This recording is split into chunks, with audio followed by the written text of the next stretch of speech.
Good morning, SECC family, and welcome back to our journey through the Bible.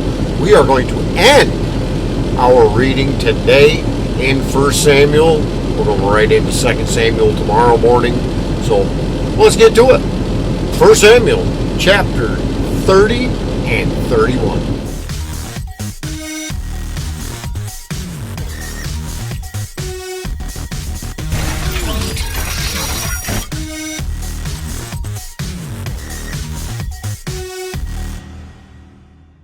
1 Samuel chapter 30. Now when David and his men came to Ziklag on the third day, the Amalekites had made a raid against the Negeb and against Ziklag, and had overcome Ziklag and burned it with fire, and had taken captive the women and all who were in it, both small and great. They killed no one, but carried them off and went their way. And when David and his men came to the city, they found it burned with fire, and their wives and sons and daughters taken captive. Then David and the people who were with him raised their voices and wept until they had no more strength to weep. David's two wives also had been taken captive, Ahinoam of Jezreel and Abigail, the widow of Nabal of Carmel. And David was greatly distressed, for the people spoke of stoning him, because all the people were bitter in soul, each for his sons and daughters. But David strengthened himself in the Lord his God. David said to Abiathar the priest, the son of Ahimelech, bring me the ephod. So Abiathar brought the ephod to David, and David inquired of the Lord, shall I pursue after this band? Shall I overtake them? He answered him, pursue, for you shall surely overtake and surely rescue. So David set out, and the 600 men who were with him, and they came to the brook Bezor, where those who were left behind stayed. But David pursued, and he and 400 men. The 100 stayed behind, who were too exhausted to cross the brook Bezor. They found an Egyptian in the open country and brought him to David, and they gave him bread, and he ate. They gave him water to drink, and they gave him a piece of cake of figs and 2 clusters of raisins. And when he had eaten, his spirit revived, for he had not eaten bread or drunk water for 3 days and 3 nights. And David said to him, to whom do you belong, and where are you from? He said, I am a young man of Egypt, servant to an Amalekite, and my master left me behind because I fell sick 3 days ago. We had made a raid against the Negeb of the Cherethites, and against that which belongs to Judah, and against the Negeb of Caleb, and we burned Ziklag with fire. And David said to him, will you take me down to this band? And he said, swear to me by God that you will not kill me or deliver me into the hands of my master, and I will take you down to this band. And when he had taken him down, behold, they were spread abroad all over the land, eating and drinking and dancing, because of the great spoil they had taken from the land of the Philistines and from the land of Judah. And David struck them down from twilight until the evening of the next day, and not a man of them escaped, except 400 young men who mounted camels and fled. David recovered all that the Amalekites had taken, and David rescued his 2 wives. Nothing was missing, whether small or great, sons or daughters, spoil, or anything that had been taken. David brought back all. David also captured all the flocks and herds, and the people drove the livestock before him, and said, this is David's spoil. Then David came to the 200 men who had been too exhausted to follow David, and who had been left at the brook Bezor. And they went out to meet David and to meet the people who were with him. And when David came near to the people, he greeted them.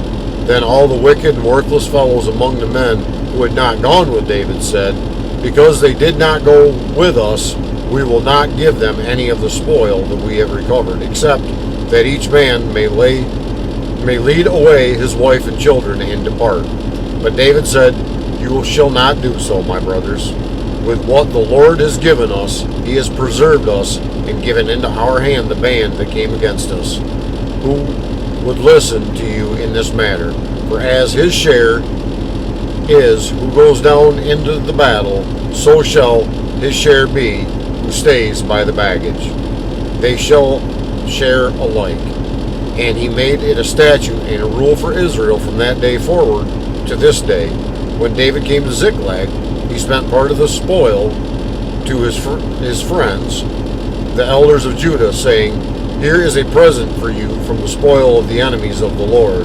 It was for those in Bethel, and Ramoth of the Negeb, and Jeter, and Eror, and Sipmoth, and Eshtoma, and Rakel, and the cities of Jerahmeelites, and the cities of the Kenites, and Hormah, and Bor-Ashan, and Athash, and Hebron, for all the places where David and his men had roamed.